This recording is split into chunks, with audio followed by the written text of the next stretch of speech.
या द्विविमीय आकृतियां, द्विविमीय आकृतियां, समतलीय, सरल रेखीय या द्विविमीय आकृतियां। ऐसी आकृति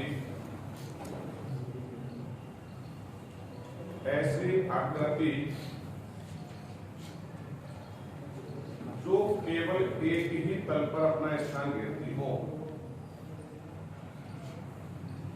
ऐसी आकृति जो केवल एक ही तल पर अपना स्थान घेरती हो, जो केवल एक ही तल पर अपना स्थान घेरती हो, समतलीय आकृतियां कहलाती हैं। ऐसी आकृति जो केवल एक ही तल पर अपना स्थान घेरती हो, समतलीय आकृतियां कहलाती हैं। अर्थात समतलीय आकृतियों में ऊंचाई का मान शून्य होता है। अर्थात समतलीय आकृतियों में ऊंचाई का मान शून्य होता है।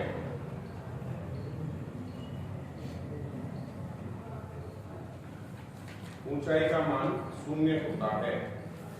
क्लियर? जैसे वृत्त, आयत, त्रिभुज, वर्ग आदि।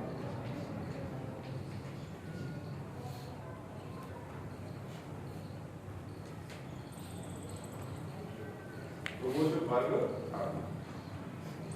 क्लियर था? क्षेत्रफल, क्षेत्रफल, क्षेत्रफल किसी भी आकृति द्वारा, किसी भी आकृति द्वारा केवल एक ही तल पर, किसी भी आकृति द्वारा केवल एक ही तल पर घेरा गया स्थान, किसी भी आकृति द्वारा केवल एक ही तल पर घेरा गया स्थान उसका क्षेत्रफल कहलाता है। एक ही तल पर घेरा गया स्थान उसका क्षेत्रफल कहलाता है। अर्थात समतलीय आकृतियों द्वारा घेरा गया स्थान, समतलीय आकृतियों द्वारा घेरा गया स्थान उनका क्षेत्रफल होता है। समतलीय आकृतियों द्वारा घेरा गया स्थान उनका क्षेत्रफल होता है।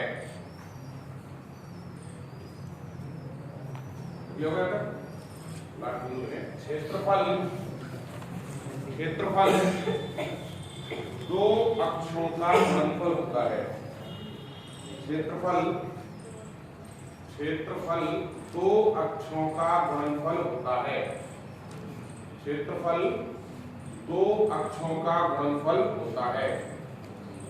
क्षेत्रफल जब भी हम निकालेंगे तो परमानेंटली दो अक्षों को ही गुणा करना पड़ेगा, बाकी सूत्र अलग अलग है, लेकिन गुणनफल हमेशा कितने अक्षों का होता है? तो टोटल प्रकृति में तीन ही अक्ष हैं, एक्स अक्ष, वाई अक्ष और जेड अक्ष। तीसरा जो अक्ष है इनके लंबवत होता है, लेकिन एक समतल पर उसको व्यक्त नहीं कर सकते, इसलिए हम उसको इस प्रकार व्यक्त कर देते हैं। क्षेत्रफल का अर्थ है जो इन दो अक्षों पर आपके स्थान घेरेंगे वो मान क्या कहलाएगा? क्षेत्रफल। इसलिए क्षेत्रफल हमेशा इन दो अक्षों का गुणनफल होता है। क्लियर? जैसे उदाहरण है, यदि एक आयत की, उदाहरण दो, यदि एक आयत की लंबाई को, यदि एक आयत की लंबाई को 20% बढ़ा दिया जाए,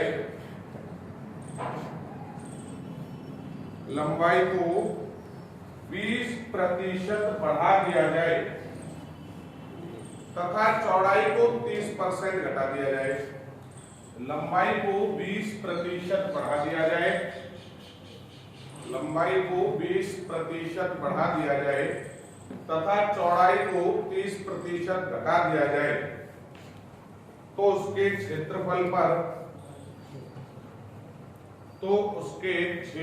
पर क्या प्रभाव पड़ेगा,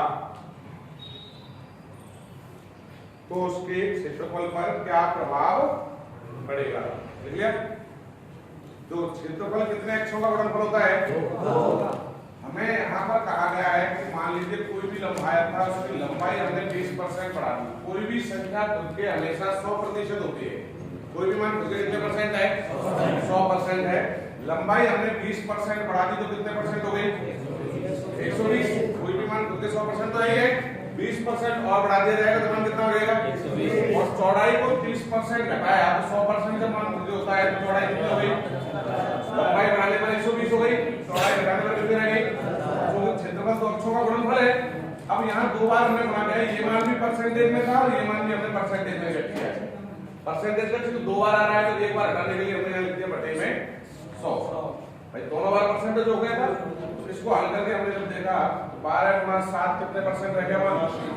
जब भी कोई भी संख्या खुद के कितने परसेंट होती है, 100%। हमने जब ये परिवर्तन किए तो नया मान कितने परसेंट आ गया, कम आया है, 100 से ज्यादा आया है, कितना कम आया है, हम ये कहेंगे क्षेत्रफल 16% घट जाएगा।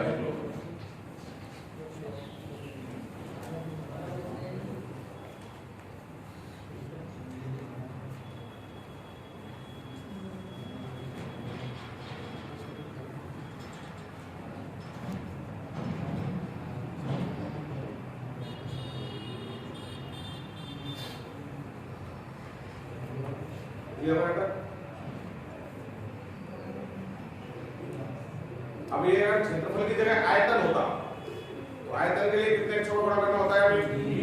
मान गुणनफल को 3 बार लिखते, तीन संख्या में लिए 100 को कितने बार लिखते, 2 बार। तो एक बार तो हमें मान परसेंटेज में रखना है, 2% है तो एक को हटा दिया तब भी मान जो आएगा वो परसेंटेज में रहेगा। अब 3% होती तो 2 को हटाना पड़ता, 2 बार इसको हटाते तो बटे में 100, इसको हटाते तो बटे में 100। देखो अगला उदाहरण देखो, एक आयत की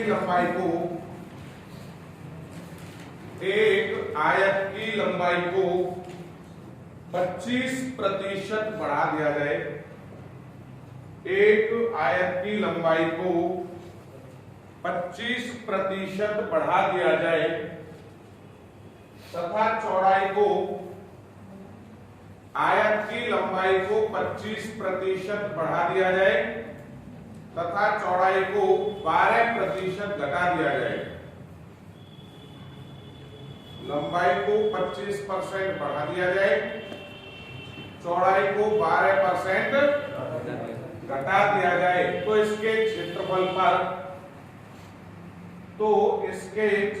पर क्या प्रभाव पड़ेगा।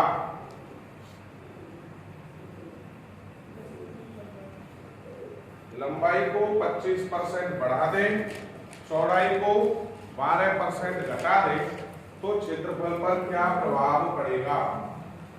करो फटाफट, दो मान है, लंबाई 25% बढ़ाई तो हो गई 125, चौड़ाई 12% घटाई तो रह गई 88%। 88 करो गुणा करके नया मान कितने परसेंट आ जाता है वो निकालो।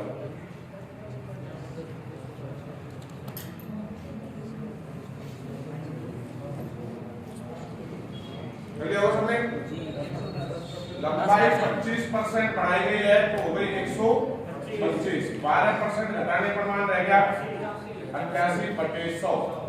देखो 25 से इसको काटने तो 5 बार ये कट जाएगा, 25 से 4 बार ये, 4 से 88 कट जाएगा 22 बार, 22 पंजे 110। 100 से ज्यादा आ रहा है, कम आ रहा है, कितना ज्यादा आ गया, हम कहेंगे क्षेत्रफल 10% बढ़ जाएगा।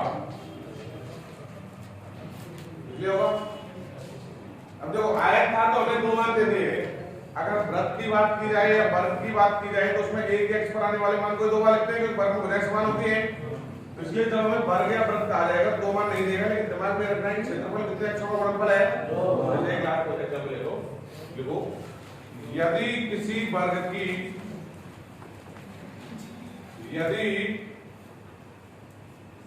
वर्ग की भुजा को यदि किसी वर्ग की भुजा को 50% बढ़ा दिया जाए, यदि किसी वर्ग की भुजा को 50% बढ़ा दिया जाए तो उसके क्षेत्रफल पर क्या प्रभाव पड़ेगा?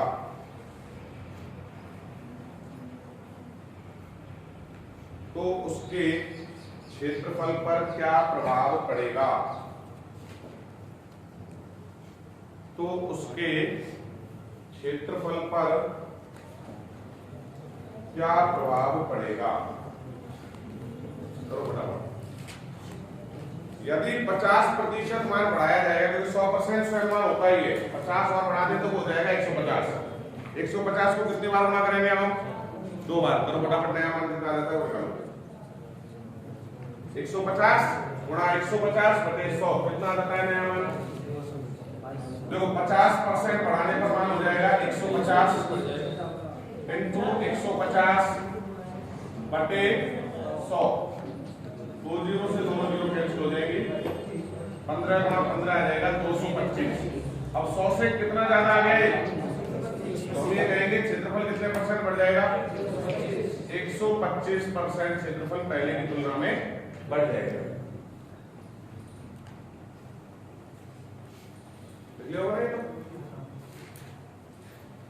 अब ये तो केवल क्षेत्रफल की बात की बता दो। क्षेत्रफल के अलावा द्विविमीय आकृतियों में दूसरा